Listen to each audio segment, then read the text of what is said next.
26th of October, and I just wanted to acknowledge Gary Gottlieb online and Benjamin Business, I should say, online as well. Welcome to you both.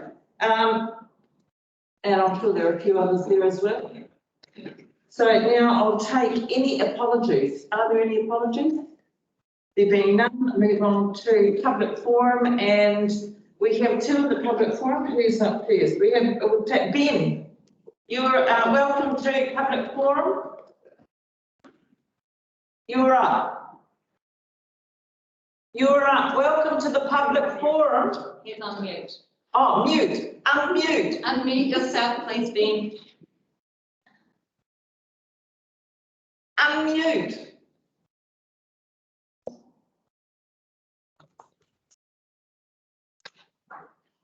Top right-hand corner. No, sometimes it depends on what you're set to. So it's not always on the top. Yep. Yay! Well done. You're up. Trying to screen share this presentation. Can you see this? No. No, we can only see Gary. I'll get out of here. Thank you, Gary. You're still not screen sharing, Ben. You may have to just read whatever it is that you've got. Okay. Tell you what, take the other person first, and I'll just work on this. What's he doing? He wants some time to split his. Oh, okay. John first. So Ben is just taking a moment to sort out his IT difficulties. So just welcome John Freer. Would you like to come forward, please, John? Yeah. Oh, no, at the front, if you would like. And also that for those people that are on Zoom, we need to project our voices into that thing in the middle. Thanks, John. Good morning, everybody. Thank you very much for the opportunity. You're all aware I'm John Freer, and this morning I'm representing Goldfields. Today on your agenda, you're going to consider the Thames Information Centre, and obviously Goldfields put an expression of interest for that, which I must say we're very excited about. Kirsten has provided quite a comprehensive document around our submission to Council. That shows that what we want to use is new technology. We've gone through the logistics and the economics of actually staging a manned centre. We just can't make it feasible. So we've had to go down a new path, and it's been good working with the likes of Kirsten, because they've actually put us on some quite good technology we can use. Obviously, we'll be providing a complete and detailed range of information covering everything on the Coromandel Peninsula. So that's accommodation, tours, points of interest, activities, eateries, right through to bus timetables. And all of that is being provided at no cost to any of the operators. So we can achieve that under the contract that we will have with the council. There is a provision to actually have advertising at kiosks, but at this point we're not intending to go down that path. The digital kiosks will be located just inside the main doors of Goldfields, so it's very accessible to the surrounding parking, and also, as you're aware, we're also looking at moving the bus stop across to outside the warehouse. We have we're targeting or aiming for 1.2 million visitors to Goldfields this year. We're actually on track for that. So, there's a lot of people who actually come into the centre. And the other thing is that our expression of interest has the full support of all the tenants, including Pack and Save and the warehouse. So, this submission was done with their full backing. As I mentioned, we are looking to establish a bus, coach and taxi stop within the car park. This has the support. We've been to Thames Taxis, Connect the Bus, Go Kiwi, Tairua-Busco. We've also attempted to get feedback from Intercity, but over the last 3 weeks, unfortunately, that hasn't been forthcoming. But I did go to Ritchie's, who provide the infrastructure to Intercity. They provide the buses and the bus drivers. And they have two concerns. One is the potential delay to their timetable during peak times, and the other one is sort of a health and safety issue. The health and safety issue I've subsequently taken up with the Waikato Regional Council Transport Arm, and they've come back supporting what we want to do. In terms of marketing, that's going to be critical because I know there has been discussion with why is the information centre more in the centre of town, around the Mary Street, Pollen Street.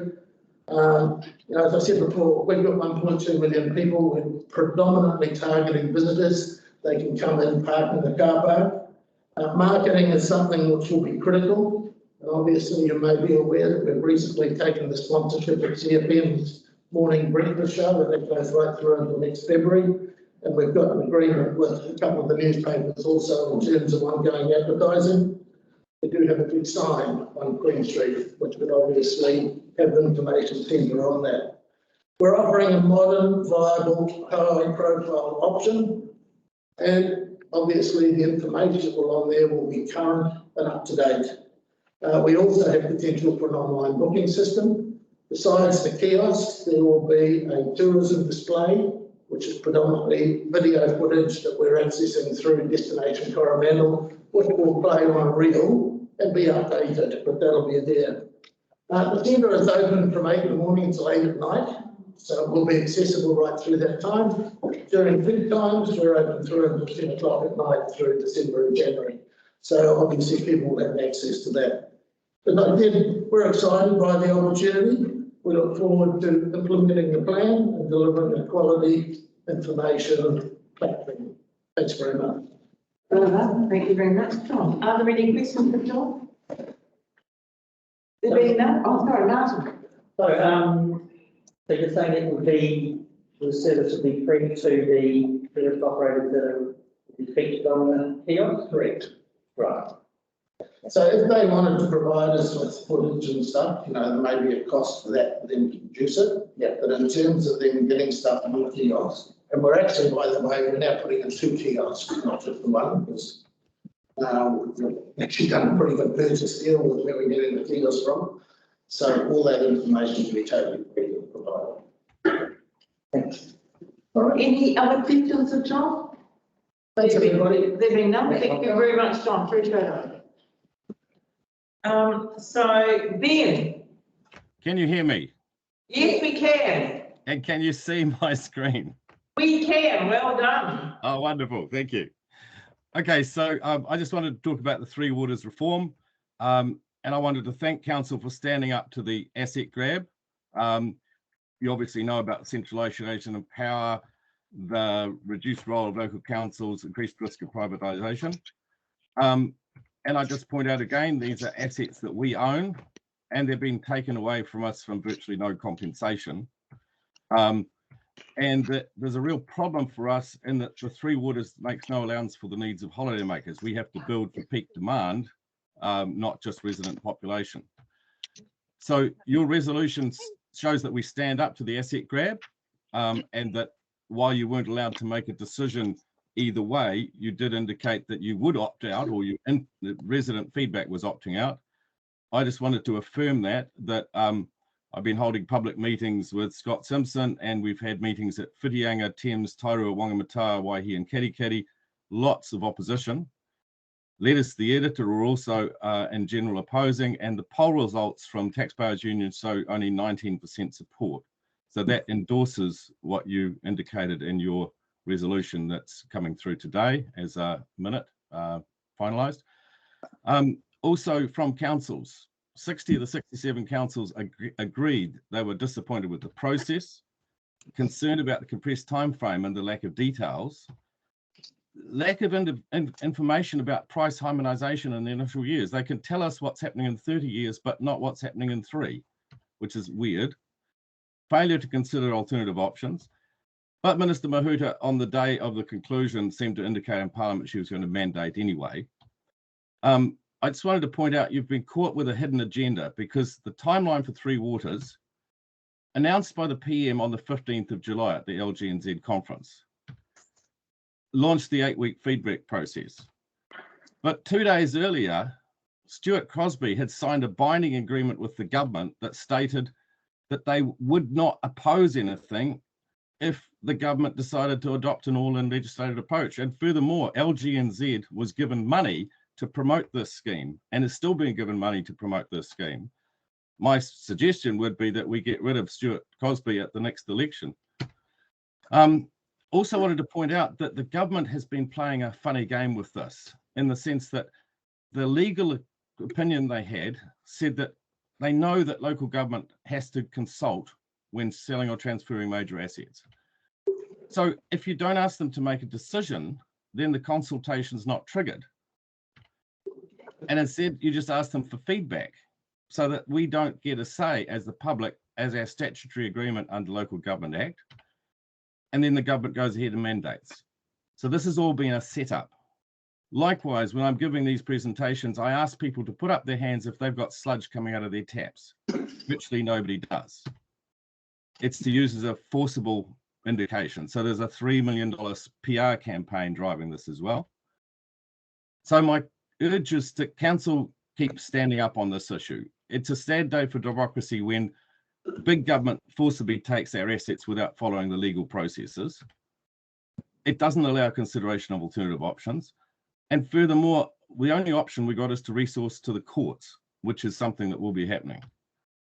One last issue. Clause 9 in your thing requests in-room dialogue between TCDC, DIA, LG&Z, Pariharaki Collective and others, whether to join Entity A or Entity B. I submit that TCDC shouldn't be taking active part in these discussions, because to do so would imply consent to the reforms. Iwi can have these discussions without TCDC endorsement. And in fact, Ngāti Hay wants to be part of Entity B, as you will have seen from a letter they presented, and they represent basically the eastern side of the peninsula. Entity A also contains 1 million more people than Entity B. Northland will soak up most of the money that's going anywhere because of their poor water assets, and you'll be caught up in Auckland's politics. The conclusion is to keep standing up on this asset grab. It's not going to be a short-term fight. The government, even if it introduces mandated legislation by Christmas, will still have to take till mid-2024 to get the system established. So we have local body elections, possibly before then, if they're not avoided, national elections, and the legal cases will be pending once legislation is indicated. So as we're part of a group that's already working on hired a QC on that. So I just wanted to thank council for standing up to that issue and to consider not taking part of the Entity A, Entity B discussion. Thank you. Thank you, Ben. Martin has a question. Hi, Ben, Martin Cropley. So I just want to check the 25 initial point and then the 2 additional ones that we confirmed in a meeting last 14th of September. Are you happy that they cover all the various objections that you've made in your submissions? Yes, the main point was that councils throughout the country have had their hands tied legally, deliberately by government, and that what you did was a good process to actually tell them, we're not happy with what you're doing. It was the best that could be done under the circumstances. Thank you. Any other questions of Ben? I've just got one, Ben. So you're aware that council identified the infrastructure separately from the ownership of infrastructure separately from the ownership of actually water, and made determinations on both of those individually. Yes, and then it comes down to the issue of property rights, like who owns the land under the water infrastructure, and if government seizes these assets for virtually no compensation, does that mean that property rights for all individual homes are being undertaken in this process? There's a major legal issue sitting behind this. Is that more for stormwater than for water reticulated council services? I think it's the issue of if you own the property, does the government have the right to kind of take it off you and pay you cents in the dollar? Okay, well, it's a question that they'll have to answer. So thank you, Ben. Appreciate it. Thank you very much indeed. Do I have a mover for the forum? Tony, seconded Barry. All those in favour, please say aye. Aye. Against, carried. So any items not on the agenda? There being none, any conflicts of interest? There being none, minutes for confirmation. So we go to the minutes of confirmation, and the first suggested resolution is the Coromandel Community Board minutes. Do I have a mover? John, seconder, Terry, any discussion? There be none, all those in favour, please say aye. Aye. Against, carried. We go to the Mercury Bay Community Board minutes. Do I have a mover? Murray, seconder, Tony. You have a question, Martin? I do.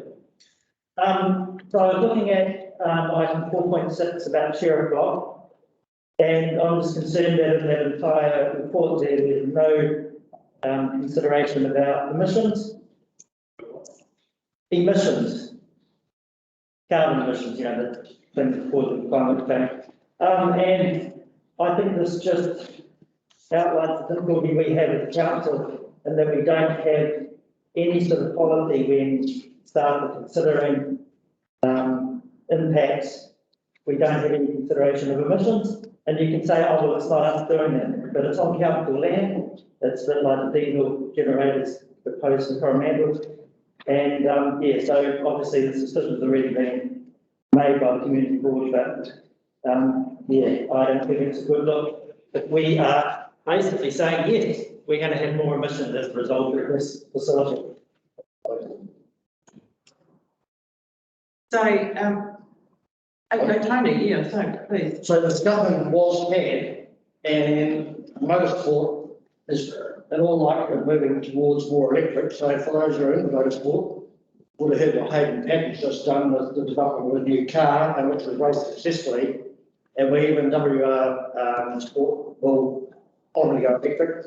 And the same with motorbikes and everything else. So we see in the future, today, the majority of things that do this certainly run around on petrol, but going forward it won't, and that there has definitely been taken into consideration. We're talking about how people get to the concert, all 14,000, well, I suppose most of them will drive. So yes, the discussion is had, we are aware of it. I'd suggest there's enough trees and grass around there to absorb a lot of what's produced, and probably we're better than negative. I guess my point is around the council doesn't have process to be able to consider emissions as part of their plan. So, any other questions? Thank you. Then I'll put the resolution. All those in favour, please say aye. Aye. Against, carried. Tairua-Pauanui Community Board minutes. Do I have a mover? Terry, seconder. John, any discussion? Gary, are you with us? I'm with you. Yeah. Oh, okay. You got to be quick off the gun here.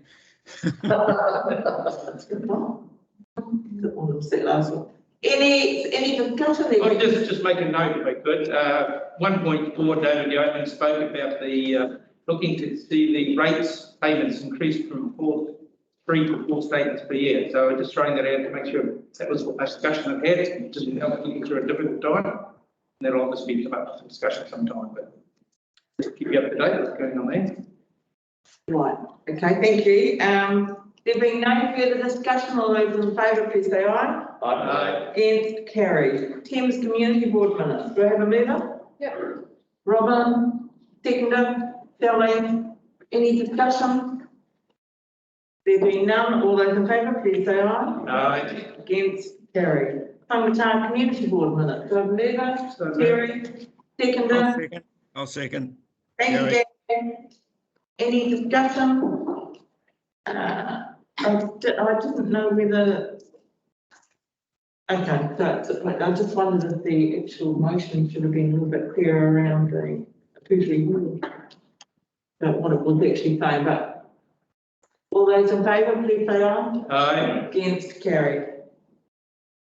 The Emergency Management Committee minute. I've got one on the district manager's report number 2, the second bullet point. It says tsunami evacuation project sign installation completed. Just for accuracy, 50 signs have been installed between Whangamata and Tairua-Pauanui. So that's phase one completed. There's still community signs and route signs to go in. So if we could just adjust that so that people don't think we've finished. And I'm happy to second the, So with that, I'll move that. Sally moves that, Terry seconds it with that amendment. Is there any further discussion? There being none, all those in favour, please say aye. Aye. Against, carried. Thank you for that, Sally. Shoreline Management Plan Committee minutes, do I have a mover? Move Tony, seconded, Robin. Any discussion? There being none, all those in favour, please say aye. Aye. Against, carried.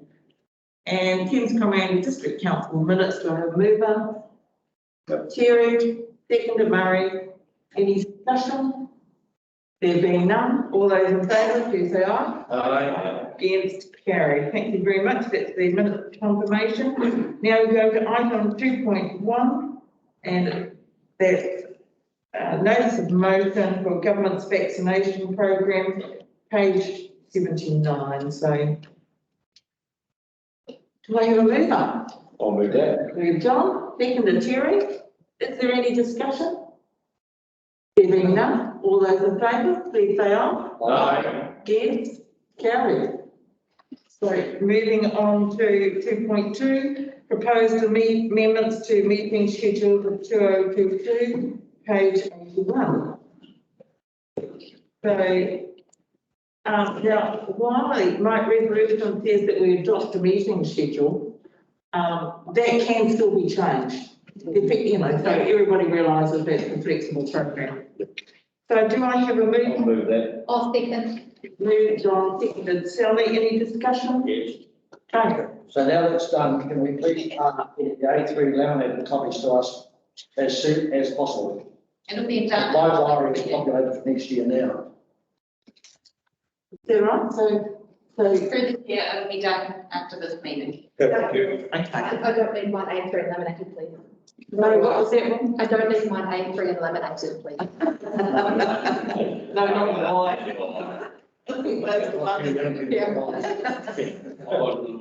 That's all right. Yeah. Well, that was moved, wasn't it? That's great. So now we're on to 2021 representation arrangements, review final proposal, page 83, suggested resolutions. So, I think. Can I just ask, I don't know what Benjamin's done, but I can't see, no one can see the council meeting now. He's cleared off his one, but no one can see the council meeting. All right, we're on to 2.3, the representation review, Gary. I realise that, but all I'm saying is, if you're viewing this on screen, you cannot see the council meeting. Thank you. We just take a moment, Gary, to check that out. Yeah, it's not actually online. It's had to be on screen and not online. Gary, it might be your end. No, it's not at all. No, I don't think so. I can go on and off and take my one, but it was showing perfectly well till I let Benjamin know his presentation was still on, and he took it off and took you people off too. For the chair, Gary, would it be okay if you could just join the meeting, leave the meeting and join again, because it seems to be intermittent. That some people can see and some people cannot. Okay. Well, I'll just wait. We can just pause and wait until you join back on. Okay, I will leave and come right back on. Okay. Thank you. Thank you, Gary. Thank you.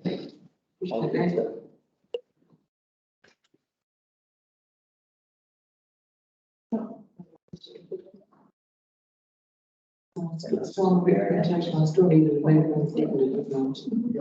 Do I have a mover or a seconder for the representation of the vehicles? We want to be Gary, wouldn't we? Yeah.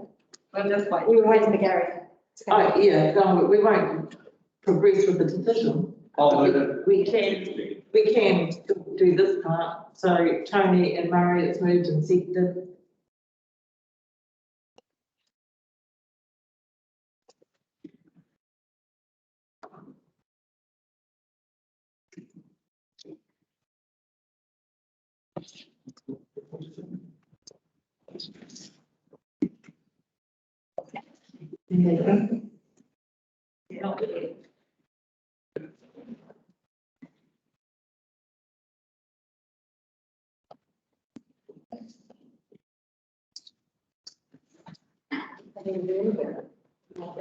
But if there's lots of waiting, you just check with everybody that is online that they can see it, so just. Yeah, I've seen quite a few messages, there's nobody saying.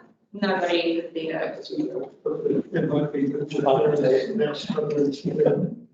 Thank you, Martin. Thank you. Here we go.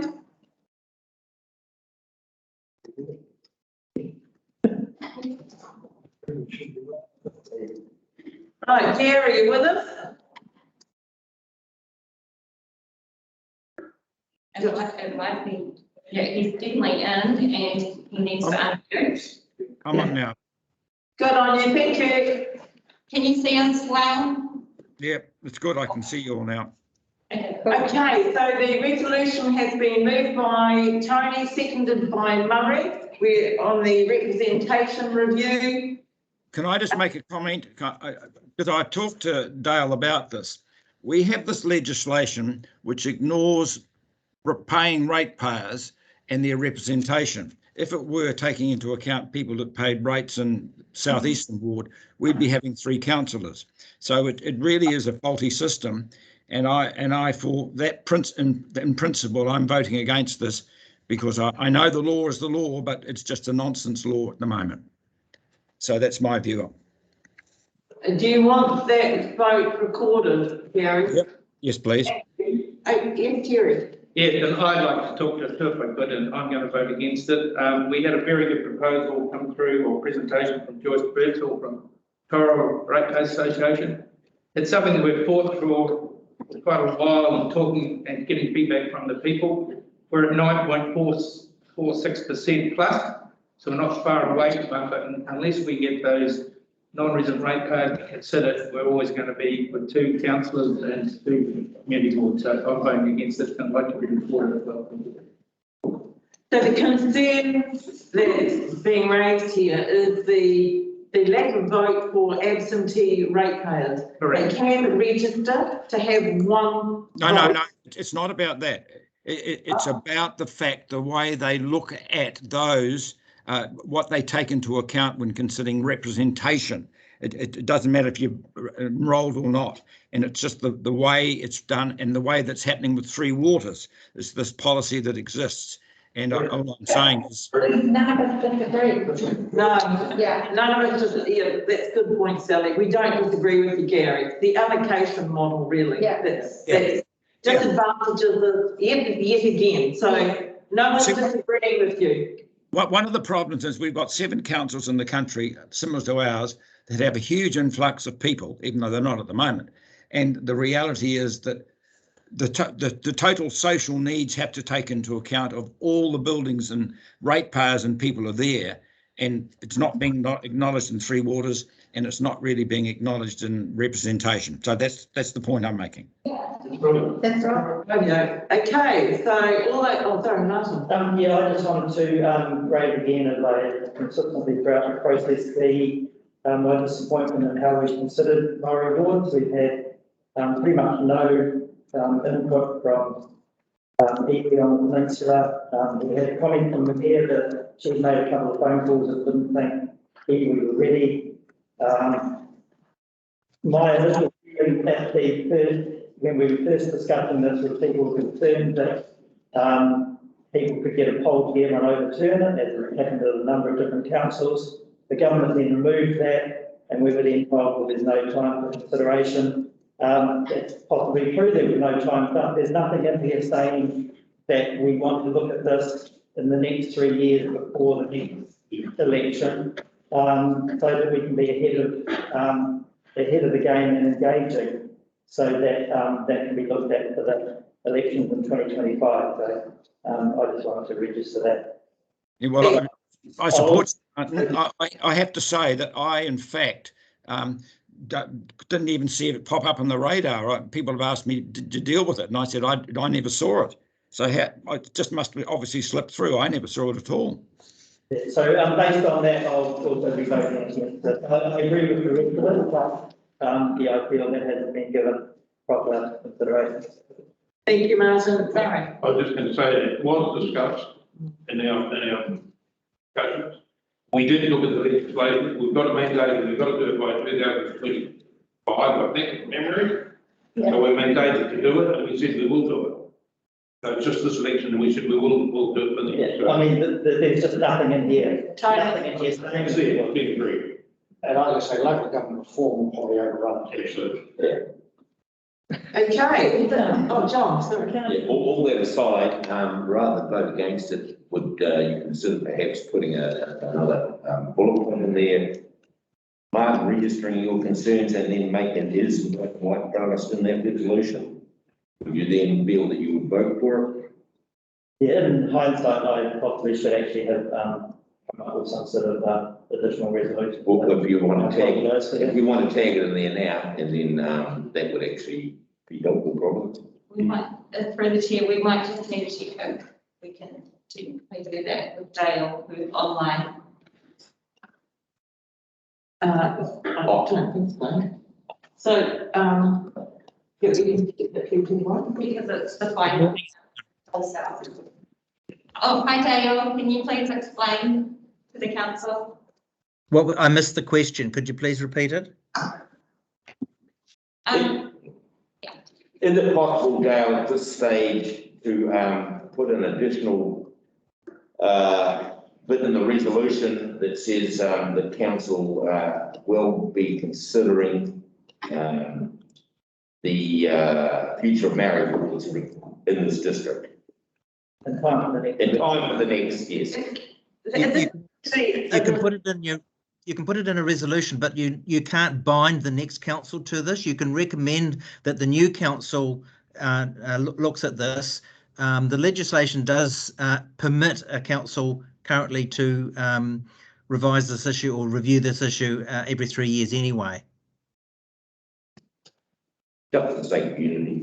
And again, in line with what Murray said, that was discussed during the workshop.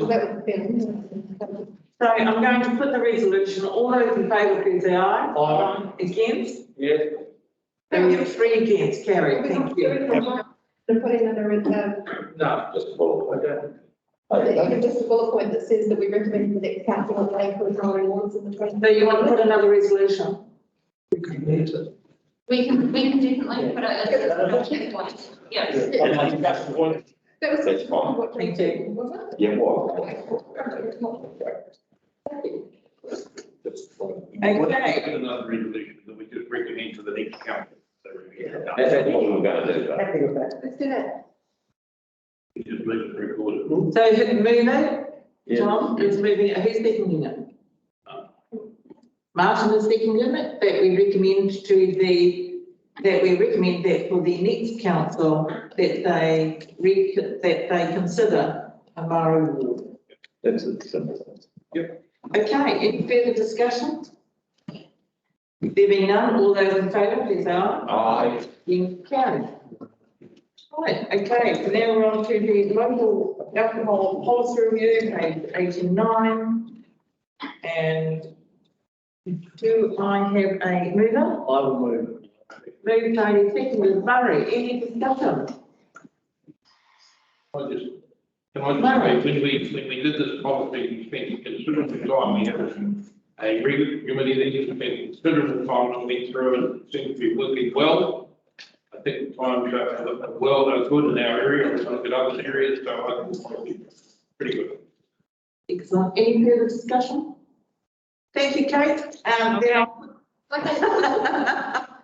Thank you for, did you want to make any comment or? No, that's fantastic. We'll just get ready to start the submission process. Good on you, thank you. All those in favour, please say aye. Against, carried. Thank you, everyone. So we're moving on to the Mercury Bay Museum Management Agreement, page 117. Do I have a mover? I'll move. Do I have a seconder? Moved Tony, seconded Murray, and just want to confirm the, just one of the matters that I raised was around the agreement identifying that this is a local race. Has the agreement actually been amended accordingly? We could amend it, to just basically say that, and that is a section 5A. We could amend it to say that councils may provision in the long-term plan to make an annual grant for the 3 years from the Mercury Bay Community Board local grant fund and budget. Well, That would be great. I think it just needs to be clarified because as I appreciate all of museums are locally funded, so. Movement seeking, you're okay with that? Thank you. No, I appreciate that. Thank you. So any further discussion? There being. I'd like to say this has been well gone through by the community board and others down the lady, so might appear we wanted to pass it here, but it's been thoroughly looked through at committee board level and up. No, we appreciate the incredible diligence that the Mercury Bay Community Board do on any project, so thank you. So next basis, no further discussion. Then I'll put the resolution, all those in favour, please say aye. Aye. Against, carry. Thank you for that. Thank you. Right, okay.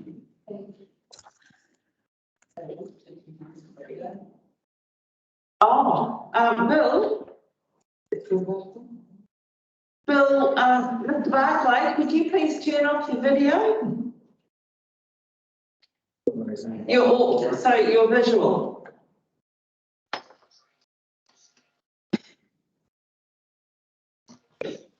Is it turned on? Background, but it's not very interesting. Bill? Bill Barclay? He might be lying on the floor.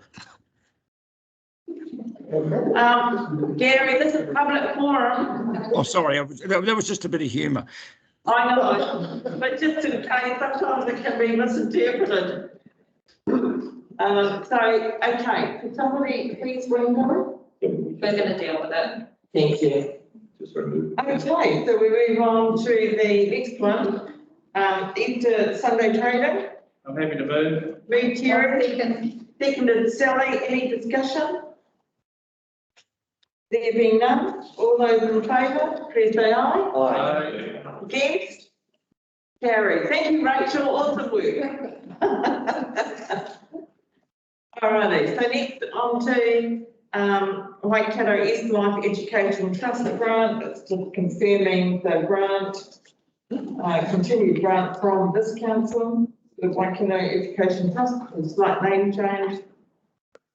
Do I have a mover? Yeah. Robin, seconder? Do I have a seconder?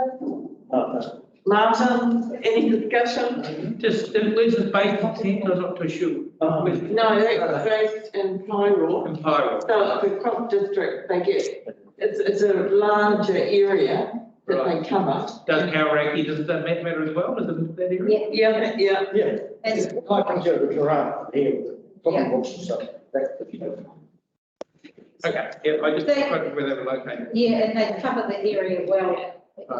So well organised. Okay. Any further discussion? There being none, all those in favour, please say aye. Against, carried. Thank you. Right, so now we're on to our economic development and communications, temporary alcohol ban 3.1, page 158. I'm happy to move it. Move Terry, do I have a seconder? I'll second it. Thank you, John. Any discussion? There being none, all those in favour, please say aye. Aye. Against, carried. Thank you. And the next one is Thames Information Centre. 160. I think, for me, can I make a comment? Yes, definitely. I think that this is a scenario that some people in the town will find challenging. They're used to face-to-face, they're used to it being where it is for the last 5 or 6 years anyway. We are trying to create public space there and a hub So it's definitely a challenge, I think, for the community board to end up to get our heads around this proposal. However, for me personally, and others will speak, we haven't got an alternative that is viable. Sharp places, worse, gold fields opening out are very attractive to me. A lot of travellers travelling. And so to me, this is, when I say it's an experiment, it's a commitment, let's make it work. And who knows about the future of tourism in 3 years' time. So that's where I sit. And I know once it's passed, there will be a lot of talk in town and people will be challenging, and it will be John's job and our jobs to make it work in a constructive and positive manner for our town. So that's where I'm sitting. Thank you. You want to move? Moving Terry? No, I think Martin, are you moving? Yes. You're moving, move Martin. Seconded Terry. Any further discussion? Yeah, just really wanted to echo what Sally said. It was it was a difficult discussion at the community board, and we subsequently had a few online meetings around it as well. But yeah, just as far as the hours, accessibility, parking and that, and I think John put a very good case together with the presentation this morning, just looking at numbers and hours, and it's either that proposal or nothing at all. That the nothing at all is not an option that people can pay. So, yeah, needs to be managed well. Terry. Yeah, and I just want to say that we'll be watching it and see how it goes. It's a new idea, and I think you've got a good operator who's going to give it its best shot. So good luck, and hope it works for you. Thank you. Good on you, Terry. Thank you. Okay, that's okay. We have a mover and a seconder. All those in favour, please say aye. Aye. So do we have to say that we're doing two rather than three? Pardon? Well, there's three resolutions, but we're just going to do one and two, aren't we, not three? Yeah. Oh, sorry. So it's one and two. It was one. Yeah. Okay. Thank you. Good point, Martin. Thank you very much indeed. So it has been moved with the ayes. Anyone against? There being none, so carried. So we now move on to the next one, to 175, Whitianga Information Centre. Ms. Murray, seconder, Tony, any discussion? Can I say once again, this has been well canvassed through committee board. Committee board's been right through it, well discussed it, so let's get anyone looking, we're not just targeting something we haven't done our homework on, we've been right through it, and we think this is a good solution. Very good. Any further discussion? There being none, all those in favour, please say aye. Aye. Against, carried. Whangamata Information Centre 182. Yeah, I'm happy to vote. Moved, Terry. Right. Do I have a seconder? Just before that, resolution 2 actually says that it approves the expression of interest to operate the Thames Information Centre. That needs to be changed. Yeah. Through the chair, we noted that. Yeah. Today, and we're just going to bring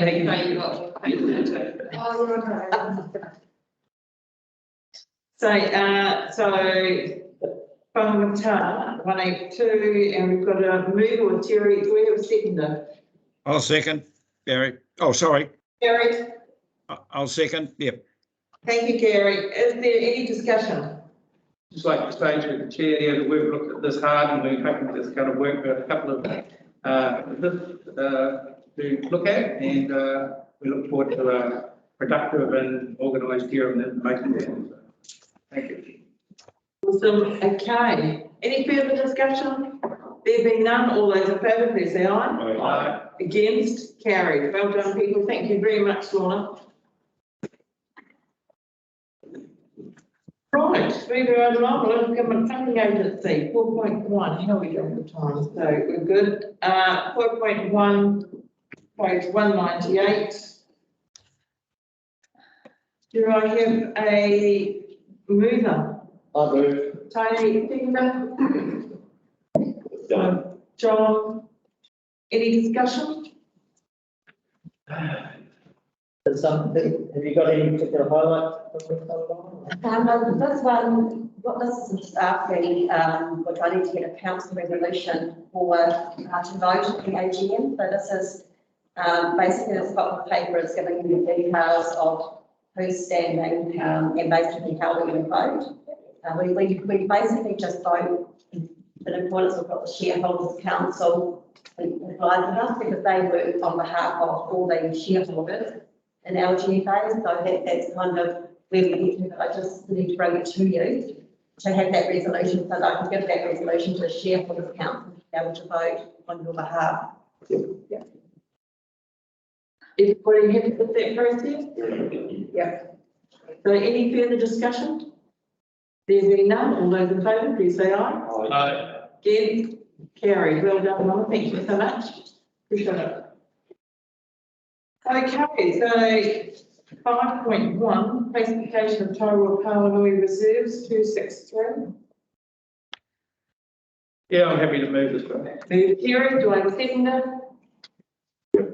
John, any discussion? There being none, I'm sure this has been well canvassed by the community board. Sorry, Tairua-Pauanui community board, I should say, under the auspices of yourself, Terry. Yep. So, there being no discussion, all those in favour, please say aye. Against, Can I carried. just make a thanks to Faith and the planners, Emma, for what they've done. A lot of work gone into that. Yeah. So thanks to them. Thank you. Well done. We want to know the recording of thanks. Terry. Reduce external funding from the Tairua-Pauanui public conveniences, 281. 5.2. Yeah, well, I'm happy to move it. It's a lot of money, but it's going to be a good thing. Yeah, I agree. I second. So moved Terry, seconded Gary. Is there any discussion? Are we confident that in our already fairly packed work program that we have the ability to handle it? Would you like to, through the chair, yes, so we do have a packed CapEx program, so it's a relevant question. Thank you, Councillor Rodley. What I would say is that some projects will surge ahead and some will have challenges, so there's benefit in having these projects in there. We might have to mobilise these ones a lot quicker. They're fairly straightforward from the actual construction perspective. The other thing is that this report effectively is just creating the capacity for us to receive this external funding. So we're not looking for additional ratepayer funding. We've got projects in there. We're now seeking to make those bigger budget bigger to then receive the additional external funding that goes along with those projects. So that's what the project's all about. So with that external funding offered at the moment, we feel it's important to seize the moment and grab that and keep moving forward. Thank you. Any other questions or any other discussion? There being none, I'll put the resolution. All those in favour, please say aye. Against, carried. Thank you, Gary.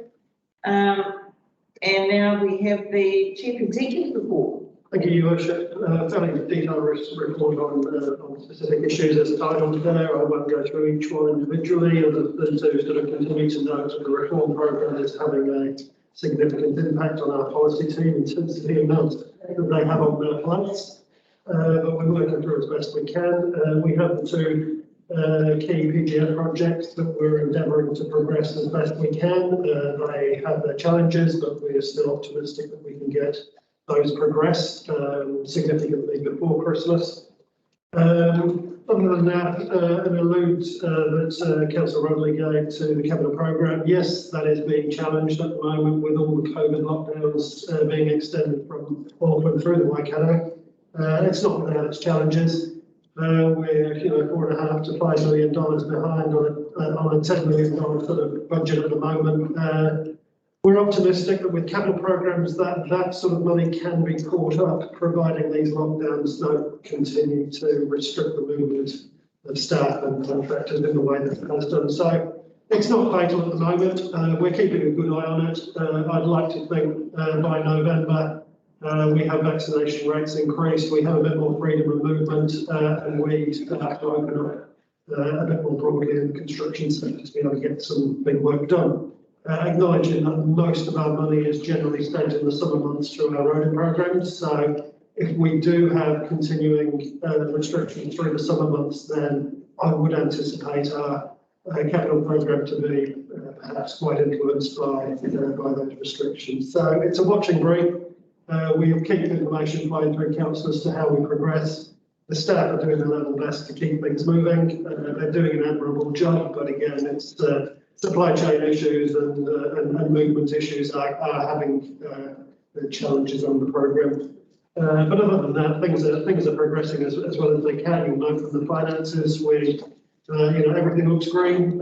It will hopefully adjust more to the long-term plan figures over coming months as we catch up to the summer period. So no concerns to raise, just a watching brief and business as usual. So question for me, are we seeing an impact from product price increases? Inevitably we do, we will be. We're also seeing some impacts of supply chain, which we noted through the LTP process. That's not going to go away. For a considerable period of time, that's not going to go away. So I think New Zealand is on notice, as are other parts of the world. We're just making sure that we forward order as much as we can without taking too many risks, and making sure that we keep the information flowing. I think in these unchangeable times, I think the information is more important than the activity at times, just to know where we stand on particular issues. And that's what we'll do for council. We'll just keep that information flow coming.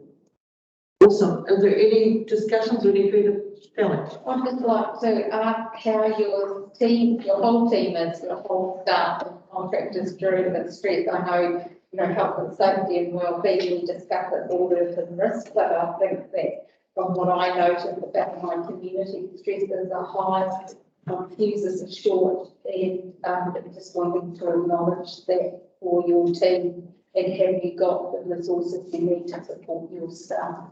We're about to run we've got a real focus on health and safety. We will be getting more into the health and safety around the COVID issues, in particular in relation to how vaccination and the changing legislative environment affects us. We have to do that from a health and safety perspective. We're not aware of any blips at the moment. We're constantly talking to staff. Staff have been encouraged to stay engaged online, and from what we see, everything is going pretty well. We really do feel for our Auckland-based staff. We do have a number of staff based up there in that lockdown, and that has continued for an extended period of time. And we do see the impact of that. People are frazzled, people are frustrated, people are angry, and it does skew out at times. It's squeezing the balloon and it's squeezing it out. But that we've just got to accept that is the state that we're in. And we're grateful for the gift of acceptance. So it goes out and we make sure that everybody's okay in between. Our customers are fragile as well. So, I've seen complaints about grass, the level of grass being mowed. I've seen some pretty strong words spoken about that. But at the end of the day, it's grass. The team are doing their best job that they can. So things may not be perfect in this environment, but again, the team are working hard, our contractors are working hard with all of these restrictions in place. And again, I think if we would take everything into consideration, we're doing a reasonable job. Thank you, Rod. I'll read this report. I just noticed on that page 385, under the sugar loaf and Mercury increase, it also says Thames safety plan. Is that report going to be presented at this meeting? That's correct. It was at the time that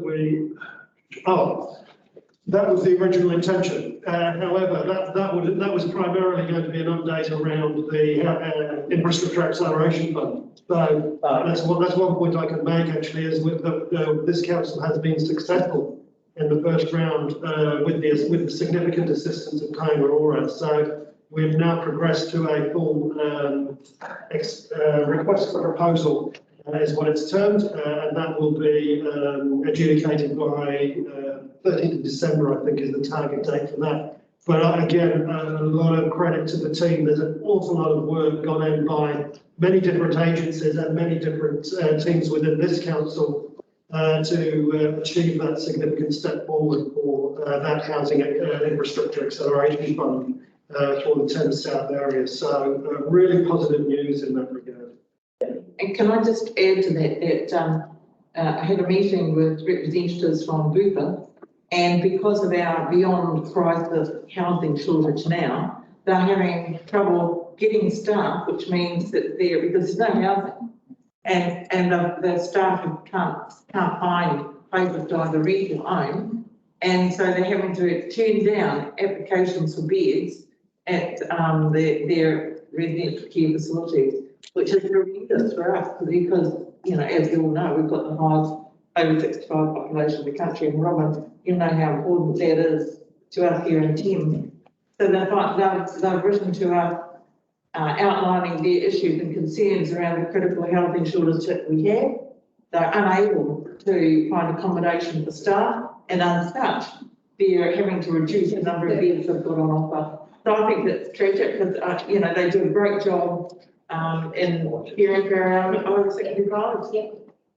So I just wanted to throw that in there about the housing. So it just makes it even more critical that we do get some progress for both the beyond housing crisis that we've got and for our potential adaptation needs in the future. So I'd like to congratulate Rob and the team doing an awesome job. They're really pumping out the work on this one, and just like to thank them for that. And we're supported by Iwi in this, so we're very, very, very grateful for that. Right, so I'd like to move to the report. Secretary? John? All those in favour, please say aye. Against, carried. Now, do you want to continue? I mean, it's 10 o'clock. We could actually crack this out before the morning too. It's not that much left, so I think we should just crump it out and then have morning tea. Okay, members' reports. Murray. Just the usual things, but I would like to comment on quite a the end of the weekend, Whangamata. The lack of economic activity with the weather and the lack of Aucklanders and Hamiltonians coming. You know, I know one of our businesses had 6 staff, all the summer staff. They don't know what I'm going to do. And it's having a huge impact in our community. Right. Tony? The comment around grants has been 3 waters and people who think we've signed up. I've engaged some of those people on their own social media platforms in front of them face to face, and it's sort of quiet. All I say is when we go out, we need to be very, very clear on that. The fire management stuff I did Whitianga and Matarangi on Saturday and Tairua this week yesterday. Not overly well attended, maybe 20 odd in Whitianga, maybe 15 Robin and Matarangi, 10 in Tairua and about 7 in Cook's Beach. Part of that is that some of you can't obviously get here, but would come to those things. But for those that are there, I think pretty positive, and I think we've come an awful long way on this project, and I've got to say to Amon and the team around him, they've done an excellent job in this space. And the key message to me about it is people are now not talking about is the sea level rise or not, or what's happening. These are the triggers to say if it does something, not talking about the cause, we want to have a plan in place to move forward. So those meetings, I thought they went very well for one time. I hear the one in Tairua-Pauanui might not have been quite so good. I wasn't at that one. And then the only thing I have now is our radio plots. I'm interested to hear John say that CFM, they're not locked into Thames, and I think they're setting up an office in Whangamata. Yeah. And so I don't know that we get the best value out of these radio slots. myself, because it was the 7:30 in the morning. Some people aren't even in bed, or some people are actually in the tools. A lot of people who want to get to don't visit those stations that we use. And as long as we've got sound guys, so if you have 30 seconds for the key message you want to get over, and in my case, it is we have not signed up for 3 waters, was the message I want out there, personally, and with this organisation. If you weren't listening to the radio on whatever station you're on, you miss it. It doesn't turn up again at 9 o'clock, 10 o'clock, 11 o'clock, 3 o'clock in the afternoon. So I just wonder about the effectiveness of it and the value for money. And I'd say I think CFM have probably got as much cut through as anyone else, albeit that that's not the area I live in, and I don't know all the data and what the analysis is. But I don't know too many people that listen to the other radio stations that we talk to, so I'm not saying they don't talk to people, I don't know them. But at some stage, I think we could look at that in terms of our messaging, because not everyone will read the touch out. The constant thing that we hear, I don't know. The constant thing I say is, we've all got a phone and you've all got one of these. So if you go to the website, there's an abundance, probably too much information. And we are on radio stations quite regularly, and we are on some of the places quite regularly. But for some reason, some of this messaging doesn't get through, and I think there's something we can look at and find a better way of doing it. And maybe have a recorded sound because he or she's being played at a regular frequency rather than too many people talk about it. Yeah, that's it for me. Thank you, Tony. Stella? I think for me, it's about sort of teams feels as if it's sort of the really important major stuff going on, and how do we really put that, and then there's big or the little stuff depending on how you think around community and connection and just create the vibe of an idea or not. So just really quite complicated community dynamics at this point in time, and a lot of work to do about engaging with very diverse lots. That's all I want to say. Thanks, Billy. Gary? Yes, well, I'm going to talk about the elephant in the room. And I'm very pleased the council passed the resolution which said council categorically supports the government's vaccination program with a recommendation that all elected members and staff, whether it is mandated or not, should seriously consider being vaccinated in line with the Ministry of Health's advice unless there are health reasons for an exemption. Now, that was unanimous. And what I have to say that over the last couple of weeks, I've had huge contact from people all around Thames-Coromandel District and people who own property from who are outside. The answer is, if we want to get Thames-Coromandel back and operating again, we have to vaccinate. And that's what that resolution says. And that's why it's the elephant in the room. We must deal with this. And I cannot stress it more than saying, if we don't vaccinate, you're not going to be having people coming at Christmas time. And that's my comment I wish to make. Thank you. Have you got any other matters you want to raise as in your role as a councillor? Well, my role as the councillor, I had so many people, and I won't even bother to tell you what they said, that contacted me. And I was pretty consumed with probably about 50 emails plus a day, if not more. And thank you. Okay, Martha?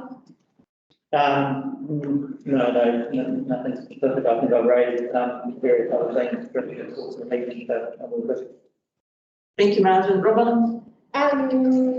Yes, been engaging with the shoreline management plan. I went to all the coastal panel meetings 2 weeks ago, and then attended one of the open days.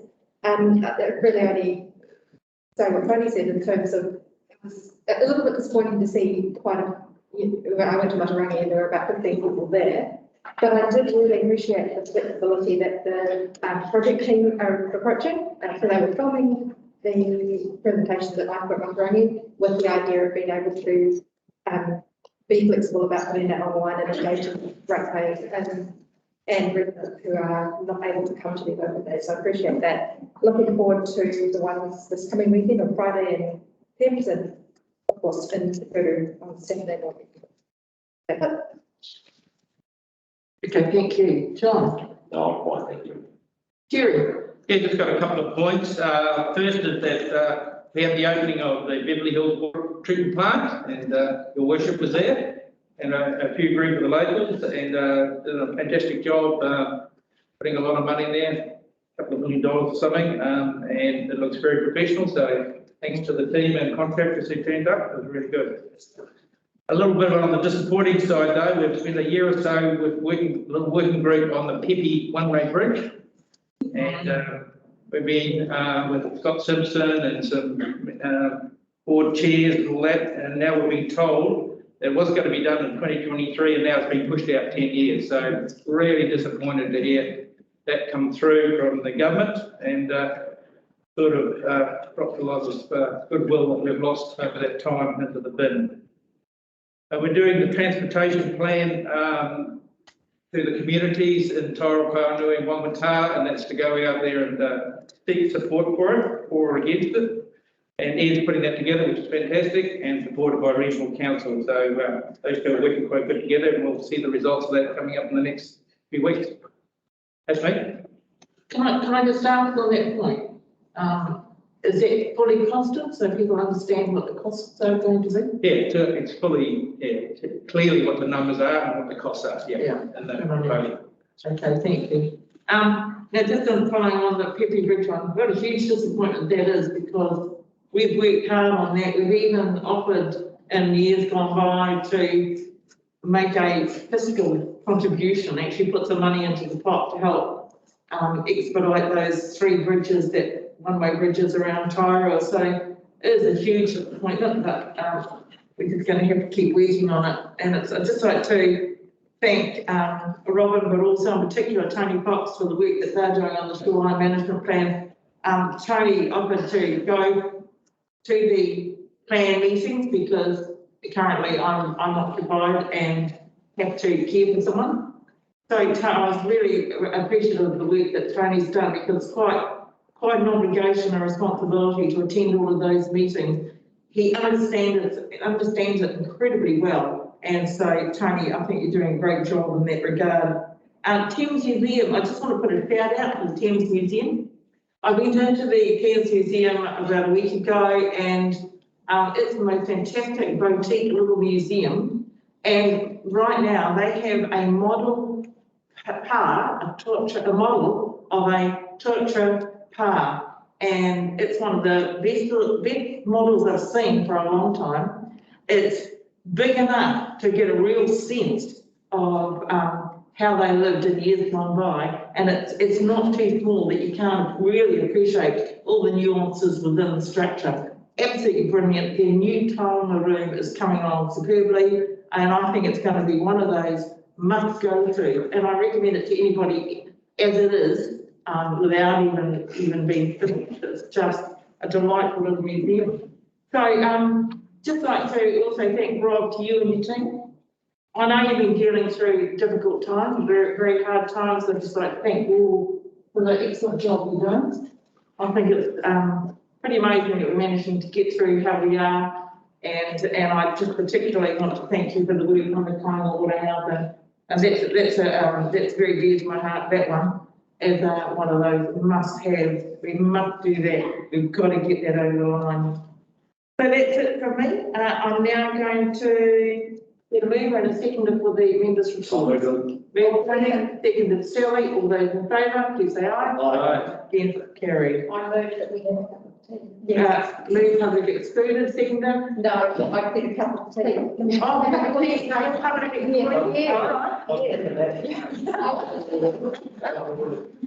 I thought we'd get that done and then you could have your cup of tea. Well done, okay, we'll take a break. Gary, we're taking a break. Back at 10:30. So you're pretty heavy on the belly.